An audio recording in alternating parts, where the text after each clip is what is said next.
Integrity ഫൊക്കാനയുടെ അമരത്ത് വന്നാൽ New York times സ്ക്വയറിന്റെ Marriott marquis ഹോട്ടലിൽ കൺവെൻഷൻ നടത്താൻ കഴിയുമെന്ന ആത്മവിശ്വാസവുമായി ഫിലിപ്പിന്റെ നേതൃത്വത്തിലുള്ള പാനൽ സംഘടനയുടെ അടുത്ത 2 വർഷത്തെ പ്രയാണത്തിന്റെ ദിശാസൂചികയായ പ്രകടന പത്രം പുറത്തിറക്കി.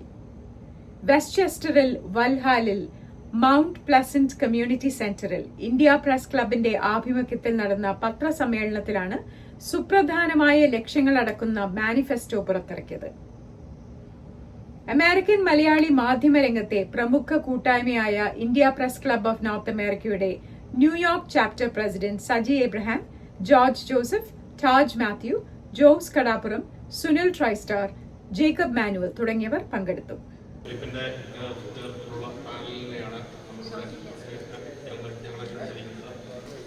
ഫിലിപ്പെന്ന് പറഞ്ഞു കഴിഞ്ഞാൽ ഞങ്ങളുടെ പത്രക്കാരുടെ ഒരു ചെറുകാല സുഹൃത്താണ്. എല്ലാ ടീമുകളെയും അഭിനന്ദിക്കുന്നു. പ്രവർത്തനം നന്നായി വരട്ടെ. എല്ലാവർക്കും ഫൊക്കാനയുടെ അഭിവാദ്യങ്ങൾ. ഈ സായം സന്ധ്യയിൽ ഇവിടെ കൂടിയിരിക്കുന്ന പ്രിയപ്പെട്ട ഫൊക്കാനെ സ്നേഹിക്കുന്ന, ഞങ്ങളെ സ്നേഹിക്കുന്ന മഹൽ വ്യക്തികളാണ് വന്നിരിക്കുന്നത്. നിങ്ങളെ ഓരോരുത്തരെയും ആദ്യമേ തന്നെ ഞാൻ സ്വാഗതം ചെയ്യുകയാണ്. നമ്മൾ ഇന്നിവിടെ കൂടിയിരിക്കുന്ന പ്രധാന ഉദ്ദേശം നമുക്കറിയാം. നമ്മുടെ അപ്സ്റ്റേറ്റിന്റെയും മെട്രോ റീജിയന്റെയും കൂടെ കമ്പൈൻഡ് ആയിട്ടുള്ള ഒരു മീറ്റ് ആൻഡ് ഗ്രീറ്റ് പരിപാടിയാണ്. നമ്മുടെ മലയാളികളെ ബന്ധിപ്പിക്കുന്ന ശക്തമായ ശക്തിയാണ് ഫൊക്കാന. ഈ മഹത്തായ സ്ഥാപനം കെട്ടിപ്പടുത്ത നേതാക്കളെയും സന്നദ്ധ പ്രവർത്തകരെയും സംഘടനകളെയും ഞങ്ങൾ ബഹുമാനിക്കുകയും ആദരിക്കുകയും ചെയ്തു. എന്നാൽ ഓരോ തലമുറയ്ക്കും ഒരു ഉത്തരവാദിത്തമുണ്ട്. കെട്ടിപ്പടുത്ത് സംരക്ഷിക്കുക മാത്രമല്ല, ഭാവിയിലേക്കുള്ള ഒരു ചൂണ്ടുമല കൂടിയാണ് ഞങ്ങൾ ഇന്ന് അവതരിപ്പിക്കാൻ പോകുന്നത്. തലമുറകളെ ബന്ധിപ്പിക്കുന്ന, സമൂഹങ്ങളെ ശക്തീകരിക്കുകയും മലയാളി ഐഡന്റിറ്റി ഉയർത്തുകയും ചെയ്യുന്ന ഒരു മാനിഫെസ്റ്റോ ആണ് നമ്മുടെ പ്രസിഡന്റിന് ഇവിടെ നമ്മൾ റിലീസ് ചെയ്യാനായിട്ട് ഉദ്ദേശിക്കുന്നത്. അതുപോലെ തന്നെ നമ്മുടെ മാനിഫെസ്റ്റോയ്ക്ക് 7 പില്ലേഴ്സ് ആണ്, 7 തത്വങ്ങളെ അടിസ്ഥാനമാക്കിയാണ് നമ്മുടെ മാനിഫെസ്റ്റോ ഉണ്ടാക്കിയിരിക്കുന്നത്. അതായത് മലയാളത്തിൽ യുവശാക്തീകരണം, കമ്മ്യൂണിറ്റി കെയർ, സംസ്കാരവും സ്വത്വവും, കരിയറും സാമ്പത്തിക വളർച്ചയും, സ്ത്രീ ശാക്തീകരണം, കായികവും ആരോഗ്യവും, ഒപ്പം സുതാര്യതയുള്ള ഇവയാണ് നമ്മുടെ മെയിനായിട്ടുള്ള ഈ പില്ലേഴ്സ് അടിസ്ഥാനമായിട്ടുള്ള ഡെവലപ്മെന്റ്സ് ആണ്. നീണ്ട ഒരു ഇവിടെ ഉണ്ട്. ഇതിലെല്ലാം അവിടെ റിലീസ് ചെയ്യുന്നതായിരിക്കും. നമ്മുടെ മാനിഫെസ്റ്റോ ആണ്, എല്ലാവർക്കും വായിക്കാമെന്ന് എനിക്ക് തോന്നുന്നു. ഇത്രയും നല്ലൊരു മാനിഫെസ്റ്റോ ഇവിടെ അമേരിക്കയിലെ ഒരു മലയാളി സംഘടനകൾ ഇറക്കിയാലും തോന്നുന്നില്ല. ഇതിനകത്ത് നടത്തിയിരിക്കുന്നത് പറഞ്ഞ മാതിരി ഇതൊരു വെറും മാനിഫെസ്റ്റോ അല്ല, ഇതൊരു ചൂണ്ടുപലകയാണ്. ഇതെങ്ങനെയാണ് ഫൊക്കാന മുന്നോട്ട് പ്രവർത്തിക്കുന്നുള്ളതിന്റെ ഒരു പ്രവർത്തന രേഖയാണ് ഇവിടെ അവതരിപ്പിക്കുന്നത്. സംവാദത്തിൽ മനസ്സിലായ കാര്യം, നാഷണൽ കമ്മിറ്റി അംഗങ്ങളെ ഉൾപ്പെടുത്തിക്കൊണ്ട് നമുക്ക് നമ്മുടെ പാർലമെന്റ് ഒക്കെ ചെയ്യുന്ന മാതിരി ഓരോരോ കമ്മിറ്റികൾ ഉണ്ടാക്കാം. ഇൻക്രിയേഷന് ഒരു കമ്മിറ്റി, നമ്മുടെ ഇക്കോണമിക്, നമ്മുടെ ചാരിറ്റിക്ക് വേണ്ടി വേറൊരു കമ്മിറ്റി, ഡെവലപ്മെന്റ് വേറെ, അങ്ങനെ പല പല കമ്മിറ്റികൾ എല്ലാ നമ്മുടെ കൂട്ടത്തിലുള്ള ഈ പറയുന്ന RVPs, national committee members, executive കമ്മിറ്റീസിനെ ഉൾപ്പെടുത്തിക്കൊണ്ട് ഒരു കുറഞ്ഞത് 7 കമ്മിറ്റി ഞാൻ പറഞ്ഞ 7 പില്ലേഴ്സ് എസ്റ്റാബ്ലിഷ് ചെയ്യുന്ന ഒരു 7 കമ്മിറ്റി ഉണ്ടാക്കിക്കൊണ്ട് ശക്തമായിട്ട് മുന്നോട്ട് പോകാനാണ് തീരുമാനം. അതുകൊണ്ട് ഞങ്ങളുടെ പദ്ധതികളുടെ വെളിച്ചത്തിലും ഞങ്ങളുടെ പ്രവർത്തികളുടെ വെളിച്ചത്തിലും പൊതുജനങ്ങൾ നമുക്ക് സപ്പോർട്ട് ചെയ്യും എന്നുള്ള പൂർണ്ണ വിശ്വാസത്തിൽ ഞങ്ങൾ മുന്നേറുകയാണ്. എല്ലാ മീഡിയയുടെ സപ്പോർട്ട് ഞങ്ങൾക്ക് വേണം. Thank you so much. Secretary പറഞ്ഞതുപോലെ ഈ ഫൊക്കാനയിൽ എല്ലാവരും തുല്യമാണ്. അപ്പം തുല്യമാര് കുറെ ആളുകൾ ഇതിനെ തിരഞ്ഞെടുക്കപ്പെട്ട പരിപാടികൾ നടത്താൻ വേണ്ടി കുറെ ആളുകളെ തിരഞ്ഞെടുക്കുന്നു. എല്ലാവർക്കും മുൻതൂക്കം കൊടുത്തുകൊണ്ട്, എല്ലാവരും ഓരോരോ കമ്മിറ്റികളിൽ വെച്ചുകൊണ്ട് ഈ ഫൊക്കാനെ കൂടുതൽ ജനകീയവൽക്കരിക്കുന്നതിന് വേണ്ടിയുള്ള ഒരു ശ്രമത്തിന്റെ ഭാഗമായിട്ടാണ് ഞങ്ങളിവിടെ ഈ പ്രകടന പത്രിക കൊടുത്തിരിക്കുന്നത്. അതുപോലെ തന്നെ സ്ത്രീകൾ, അവരെ നമ്മുടെ മുഖ്യധാര സാമൂഹിക പ്രവർത്തനത്തിലേക്ക് കൊണ്ടുപോകണം. അതിനുള്ള പരിപാടികളൊക്കെ ആവശ്യം. ഫൊക്കാനയുടെ അടുത്ത ടൈമിലേക്കുള്ള ട്രഷറർ സ്ഥാനാർത്ഥിയായിട്ടിരിക്കുകയാണ്. ഇതുവരെ ഏൽപ്പിച്ചിട്ടുള്ള ജോലികളെല്ലാം വളരെ ഭംഗിയായി ഇവിടെ നിൽക്കുന്ന എക്സിക്യൂട്ടീവ്സിന്റെ സഹായത്തോടെ നല്ലൊരു കോർഡിനേറ്ററായി വർക്ക് ചെയ്ത് ഇനിയും എന്നെ ഏൽപ്പിക്കുന്ന ജോലി ഞാൻ വളരെ ഭംഗിയായി ചെയ്യാൻ കഴിയും എന്നുള്ള ധൈര്യമുണ്ട്. Thank you. ജോസി കാരക്കാട്ട്, ഞാൻ ടൊറന്റോയിൽ നിന്നാണ് നോമിനേറ്റ് ചെയ്തിരിക്കുന്നത് ഈ ഫൊക്കാന വൈസ് പ്രസിഡന്റ് സ്ഥാനത്തായി. അതുകൊണ്ട് എല്ലാ തരത്തിലും ഫൊക്കാനയുടെ വൈസ് പ്രസിഡന്റായിട്ട് മത്സരിക്കാൻ യോഗ്യതയുണ്ടെന്ന് ഉള്ള ആത്മവിശ്വാസത്തിലാണ് ഞാൻ ഈ ഇതിലോട്ട് എത്തിച്ചത്. നിങ്ങളെല്ലാവരുടെയും സഹകരണവും വോട്ടും ഞാൻ അഭ്യർത്ഥിക്കുന്നു. കൂടാതെ ഇപ്പം ഞാൻ ജോയിന്റ് ട്രഷററായിട്ട് മത്സരിക്കുന്നു. നിങ്ങളിൽ നിക്ഷിപ്തമായിരിക്കുന്ന വിശ്വാസമായിരുന്നു ഞങ്ങളുടെ വിജയം. ഞാൻ Sonia മുഖൻ. Focana should be relevant for them. Malayali community is one of the best communities in the United States. നേരത്തെ പ്രസിഡന്റ് പറഞ്ഞ പോലെ തന്നെ നമ്മുടെ എത്രയോ നല്ല ആൾക്കാർ, ഇപ്പോൾ ഗൂഗിളിലുണ്ടെങ്കിൽ തോമസ് കുര്യൻ, എല്ലാത്തിലും നമ്മുടെ ആൾക്കാരുണ്ട്.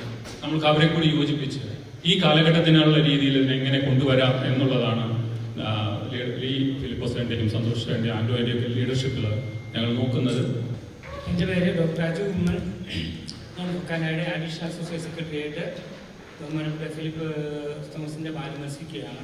ആ പുള്ളിയുടെ ഇൻറ്റഗ്രിറ്റിയുള്ള ഈ പാനലിൽ ഒരു മെമ്പറായിട്ട് മത്സരിക്കുന്നതിൽ എനിക്ക് വളരെയധികം സന്തോഷമുണ്ട്. ഇപ്പം നമ്മുടെ ഈ കഴിഞ്ഞ ഗവൺമെൻറ് കാലത്തൊരു ലോക കേരള സഭയുണ്ട് നാട്ടിൽ. അതിൻ്റെ അകത്ത് പലരും അതിൻ്റെ അകത്ത് ബന്ധപ്പെട്ടാണ്. പുതിയ സർക്കാരിൻ്റെ കാലത്ത് അത് ഇല്ലാതാവാൻ സാധ്യതയുണ്ട്. പൊക്കാൻ എന്ത് ചെയ്യും? അങ്ങനത്തെ അവസ്ഥ വന്നു കഴിഞ്ഞാൽ എനിക്ക് തോന്നുന്നു പക്ഷേ അതെ ലോകാലോചനയ്ക്ക് UDF ഇല്ലായിരുന്നുള്ളത് എല്ലാവർക്കും അറിയാവുന്നതാണ്. പക്ഷേ എനിക്ക് തോന്നുന്നു അവരങ്ങനെ കംപ്ലീറ്റ് ആയിട്ട് സ്റ്റോപ്പ് എനിക്ക് തോന്നുന്നില്ല. അതിന്റെ ഭാവവും മറ്റും മാറ്റിക്കൊണ്ട് വേറെ രീതിയിലായിരിക്കും പക്ഷേ വരുന്നത് എനിക്ക് തോന്നുന്നു. പുതിയ ഗവൺമെന്റ് വിദേശങ്ങളെ അവഗണിക്കുന്നു തോന്നുന്നു. മനുഷ്യമായിട്ടില്ല ഇല്ല മനുഷ്യമായിട്ട് പുതിയ ഗവൺമെന്റ് വിദേശികളുമായിട്ട് എനിക്ക് തോന്നുന്നു കൂടുതൽ ബന്ധങ്ങൾ സ്ഥാപിക്കത്തുള്ളൂ. കാരണം പണ്ട് മുതലേ നമുക്കറിയാം ഈ വയലാറിയുടെ കാലം മുതലേ പ്രവാസികളുമായിട്ട് പ്രത്യേക ഒരു മമത ഉണ്ടായിരുന്നു. അപ്പോൾ അതുകൊണ്ട് കണിശമായിട്ടും പ്രവാസികളുടെ ഭാഗത്തു നിന്നും പിന്നെ പുതിയ ഗവൺമെന്റ് ഭാഗത്തു നിന്നും മലയാളി നമ്മുടെ പ്രവാസികൾക്ക് അവഗണന ഉണ്ടാകുന്ന യാതൊരു സംശയമില്ല. UDF ഗവൺമെന്റിന്റെ കാര്യം എല്ലാവർക്കും അറിയാമല്ലോ. അതായത് UDF ഈ ലോക കേരള സഭയ്ക്ക് എതിരെ. പക്ഷെ ഫൊക്കാനയുടെ ഒരു നിലപാട് എന്ന് പറയുന്നത് ഈ വിദേശ മലയാളികളുടെ അവകാശങ്ങൾ പറയുവാന് ഒരു വേദി ഉണ്ടായിരിക്കണം എന്നാണ് ഞങ്ങളുടെ ഫൊക്കാനയുടെ അഭിപ്രായം. അതുകൊണ്ട് തീർച്ചയായും ഈ ഗവൺമെന്റ് ലോക കേരള സഭ കളഞ്ഞാലും മറ്റേതെങ്കിലും രൂപത്തിൽ നമ്മുടെ ശബ്ദം ഉയർത്താനുള്ള ഒരു വേദി ഉണ്ടായിരിക്കണം. അതിനുവേണ്ടി ഫൊക്കാന കഠിനമായി ശ്രമിക്കുന്നതാണ്. ഭാഗ്യവശാൽ നമുക്ക് ഏറെ ബന്ധമുള്ള ഒരുപറ്റം നേതാക്കന്മാര് ഇന്ന് മന്ത്രിമാരായിട്ട് MLA-മാരായിട്ട് ഈ ഇലക്ഷൻ ഇത് കഴിഞ്ഞിട്ട് നമ്മൾ ജയിച്ചാലുള്ള സംഭവമല്ലേ? അപ്പൊ ജയിക്കാനുള്ള സാധ്യത എന്തോരമുണ്ട്? ജയിക്കാനുള്ള സാധ്യത വീഡിസേഷൻ പറയുന്ന മാതിരി തന്നെയാണ്. ഞങ്ങൾ ജയിച്ചിരിക്കും. 102 സീറ്റ് 100-ന് ശേഷം 100-ന് മോളെന്ന് പറഞ്ഞില്ലേ, അതുപോലെ തന്നെ ഈ ടീം ഇന്റഗ്രേറ്റഡ് ടീം 40-45 കാൻഡിഡേറ്റ് ഉണ്ട്. എല്ലാവരും നിങ്ങളുടെ എല്ലാവരും സഹകരണം ഉണ്ടെങ്കിൽ ജയിച്ചിരിക്കും. ഫൊക്കാന കഴിഞ്ഞ വർഷങ്ങളായിട്ട് ഏറ്റവും ചെയ്ത നല്ലൊരു കാര്യം ഈ മെഡിക്കൽ കാർഡ് പർച്ചേസിങ് കാർഡും ഡ്യൂട്ടി പെയ്ഡ് ഷാർട്ടിൽ ഈ കാര്യത്തിൽ ഇന്റഗ്രിറ്റി ടീം ജയിക്കുകയാണെങ്കിൽ നിങ്ങൾ എന്ത് എക്സ്പാൻഷനാണ് നടത്താൻ ഉദ്ദേശിക്കുന്നത്? പിന്നെ മെഡിക്കൽ ഇൻസ്റ്റിറ്റ്യൂഷനോട് മാത്രമേ ഇതിന് ബന്ധമുള്ളൂ. പക്ഷെ എൻ്റെ ഒരു ഉദ്ദേശം, ഞങ്ങളുടെ ടീമിന്റെ ഉദ്ദേശം എന്ന് പറയുന്നത് ഈ മെഡിക്കൽ കാർഡ് ഫെസിലിറ്റി എല്ലാ ജില്ലയിലെയും ഏറ്റവും ടോപ്പായിട്ടുള്ള ഒരു ഹോസ്പിറ്റലെങ്കിലും നമ്മൾ പിക്ക് ചെയ്തുകൊണ്ട് ഇത് എക്സ്പാൻഡ് ചെയ്യാനുള്ളതാണ് നമ്മുടെ പ്രധാനപ്പെട്ട ഉദ്ദേശം. അത് ഡെഫിനറ്റ് ആയിട്ടും അത് ചെയ്യാവുന്ന കാര്യമേ ഉള്ളൂ, ചെയ്തിരിക്കും.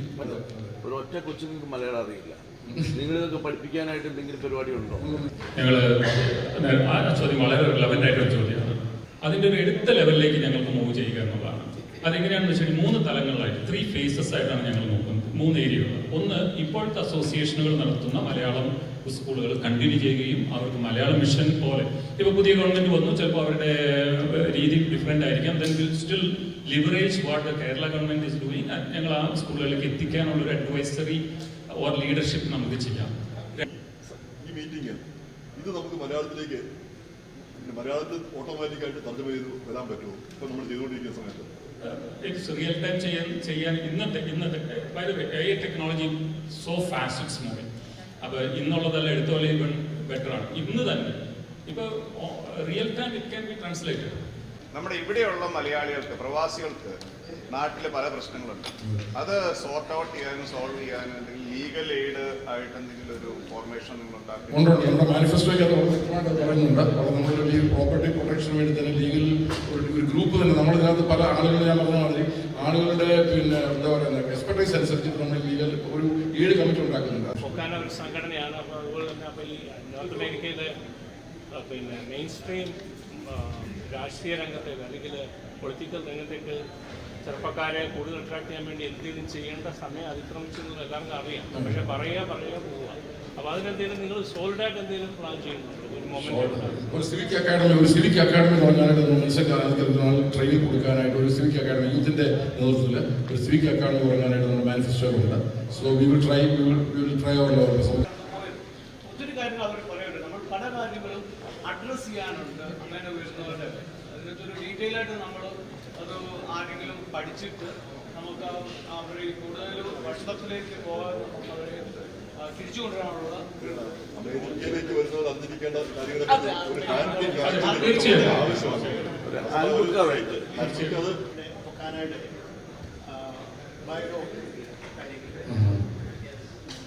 സമീപകാലത്തെ ഏതെങ്കിലും രീതിയിലുള്ളതായ മാറ്റങ്ങളോ പുതിയതായി ഇല്ല, 2018 ശേഷം അല്ല 23 ശേഷം വേറെ മാറ്റങ്ങളൊന്നും വരുന്നില്ല. അകത്ത് അത് തീർക്കാനുള്ള ഏതെങ്കിലും സമിതിയോ അങ്ങനെയുള്ളതായ കാര്യങ്ങൾ apart from our board of അല്ലാതെ നമ്മുടെ കോൺസ്റ്റിറ്റ്യൂഷൻ വെച്ചുകൊണ്ട് ഏതെങ്കിലും ആളുകൾക്ക് ഫൊക്കാനയുടെ ഏതെങ്കിലും പ്രവർത്തനങ്ങളെ പറ്റിയോ അല്ലെങ്കിൽ ഇലക്ഷനെ പറ്റി തന്നെ ആയിക്കോട്ടെ കംപ്ലൈൻറ്റ് ഉണ്ടെങ്കിൽ ആദ്യമേ അത് ഇലക്ഷൻ കമ്മീഷന് പറയുക. ഇലക്ഷൻ കമ്മീഷനെ കൂടെ സോൾവ് ചെയ്യാൻ നമ്മൾ ബോർഡ് ഓഫ് ട്രസ്റ്റി ടീമിന്റെ മാനിഫെസ്റ്റോ റിലീസിംഗ് ആണ്.